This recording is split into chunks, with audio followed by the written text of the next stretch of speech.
là, on était en train essayer de prendre la température de la salle et on s'est dit que le sujet est tellement riche et il y a tellement de sujets qui ont été évoqués comme ça en passant que peut-être plutôt que de nous mettre par groupe et de répondre à ta question, on pourrait genre hacker tout, on change et on se fait un petit débat où on se demande sur ce que tu as évoqué, quelle est genre, la position de chacun. Alors comme maintenant on a déjà parlé, et je me dis que ça sera plus facile de prendre la parole.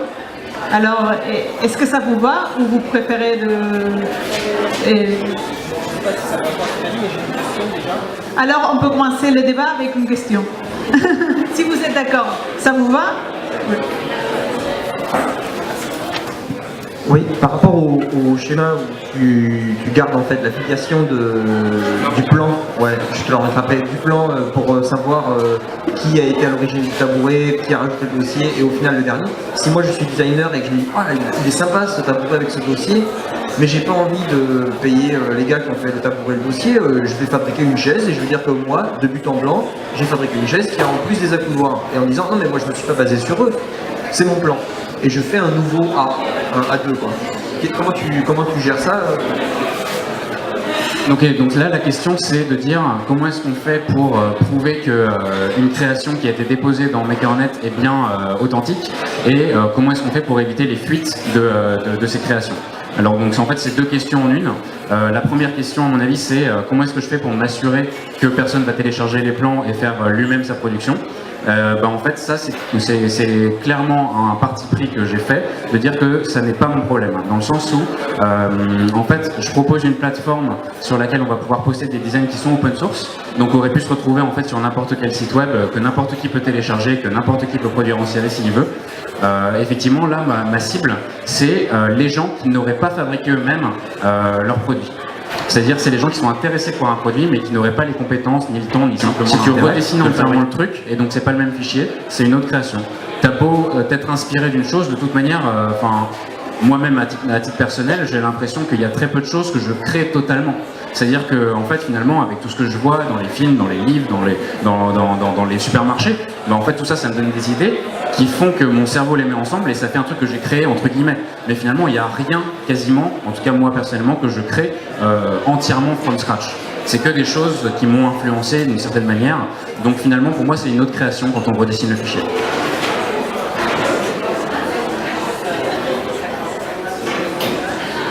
Du coup, si vous n'avez pas d'autres questions, moi ce qui m'intéresse quand même, c'est de savoir, peut-être si vous pouvez finalement vous mettre un petit peu en groupe pour savoir quel genre de type de produit vous pourrez imaginer pour MakerNet. Moi j'ai juste une autre question avant. Est-ce que tu imposes des valeurs aux endroits de fabrication après, parce que tu as parlé des tech shops, mais tu as également parlé des Fab Labs.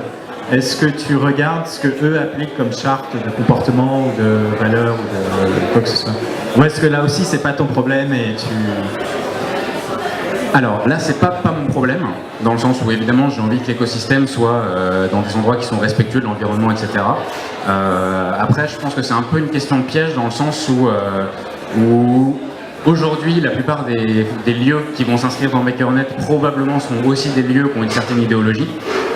Demain effectivement s'il y a des usines chinoises ultra polluantes qui se mettent sur MakerNet, effectivement c'est un problème.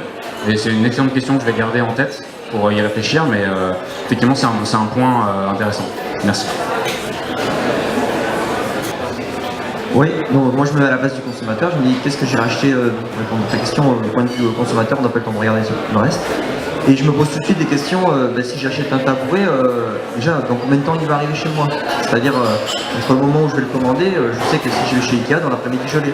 Si je le commande, si le gars il est parti en vacances parce que t'as MakerNet, il n'est pas au courant que le gars il est parti en vacances, je vais attendre 2 semaines. Autre question, si quand je m'assois sur le tabouret, il casse et je me tasse les vertèbres, qu'est-ce qui se passe? Donc des questions de la garantie et de la réglementation ISO, etc., de tous les plans que tu vas mettre sur cette plateforme. Comment ça fonctionne? Est-ce que tu dis non mais c'est pour vous vous débrouiller, ou est-ce que les plans sont certifiés et du coup c'est quand même un processus qui dépasse le processus du designer lambda qui lève la main, qui dit ah, moi j'ai rajouté un dossier. Quand tu t'appuies dessus, voilà. Donc on s'est posé toutes ces questions-là et on se dit du coup en fait finalement si tu regardes tous les objets qui sont pas dangereux, tous les objets qui sont rapides ou rapidement fabricables parce que t'as pas besoin de le seul ébéniste du coin, du seul ébéniste du coin, auquel cas s'il est parti en vacances, il y aura un deuxième pour le remplacer. En fait ça réduit très rapidement le champ qu'on n'a pas complètement défini. En fait, donc j'apporte pas de liste d'objets, mais j'apporte beaucoup de liens consommateurs des questions que je me pose. Je sais pas, je pense qu'il y a quand même déjà réfléchi à ces questions. Il pourrait y répondre parce que je pense qu'il a une partie des réponses. Juste une question comme ça qui me vient à l'esprit, je ne sais pas ici, mais est-ce que les gens, est-ce que vous connaissez l'industrie 4.0, les smart industries, le web industriel? Ça vous dit quelque chose? Bon, je vous inviterai vraiment à aller voir ce que c'est parce que, à mon avis, c'est vraiment une forme de réponse à la fois ce qui est produit ici et ce qui en même temps est une forme d'opposition. Ça peut à la fois aller dans le même sens et à la fois aller à l'encontre. Donc c'est des nouveaux modèles industriels qui sont en train d'être établis par les grands industriels du monde entier, principalement en Allemagne, après en Chine aussi, en Europe, en France, enfin un peu partout. En tout cas, qui pose cette question de la production décentralisée, distribuée, à la fois locale mais aussi délocalisée, c'est-à-dire peu importe. C'est en fait comment on peut faire des chaînes d'assemblage qui vont permettre de produire des produits customisés, donc on appelle ça le mass custom, je vous invite aussi à aller voir, donc qui en fait pose la question de comment on fait des produits personnalisés de masse pour les gens et qu'on détruit finalement, enfin qu'on désassemble la chaîne d'assemblage à travers tout un ensemble de pays et d'endroits pour pouvoir finalement distribuer et réduire les chaînes logistiques au plus simple. Donc voilà, c'était juste pour vous dire qu'il faut aller voir ça, parce que je pense que le projet qui est là répond à ça. Oui, est-ce qu'il y a des choses que vous voulez rajouter à cette table? Juste pour reprendre un petit peu donc, sur les questions qui ont été posées, alors si j'ai bien compris la problématique dans votre groupe, c'était de savoir comment est-ce qu'on faisait pour avoir effectivement des compétences spécifiques sur des domaines en particulier, par exemple sur la verrerie ou ce genre de choses. Alors il faut savoir que dans MakerNet, effectivement, c'est le fabricant le plus proche qui sera référencé.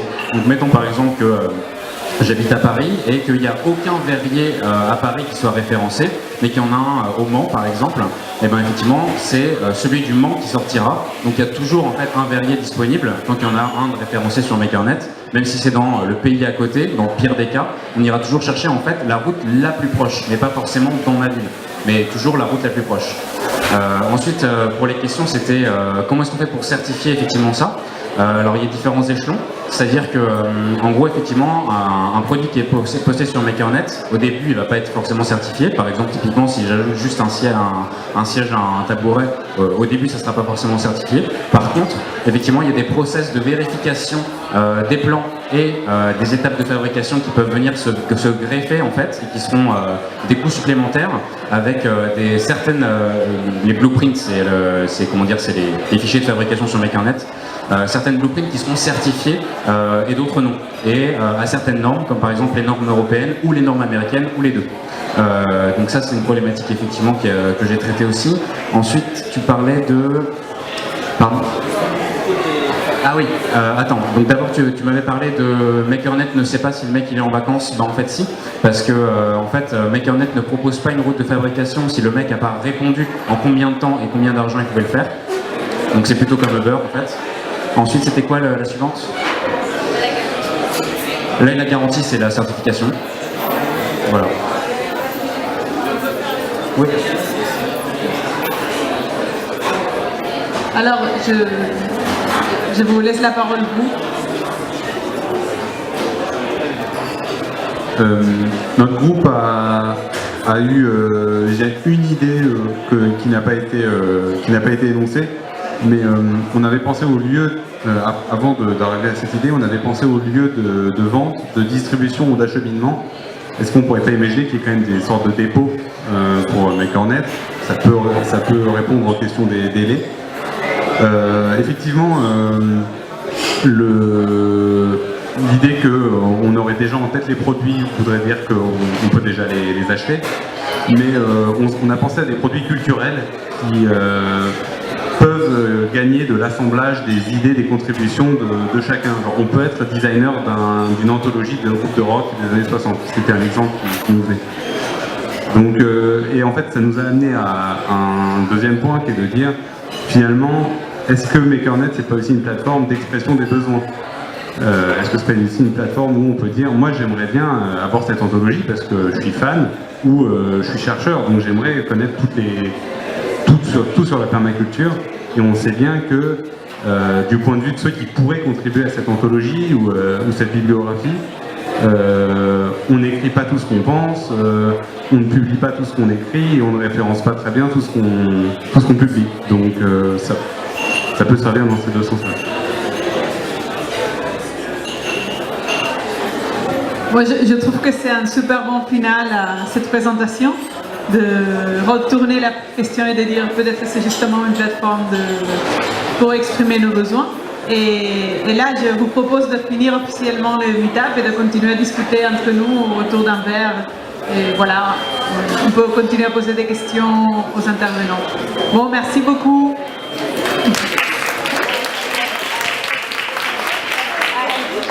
Ouais.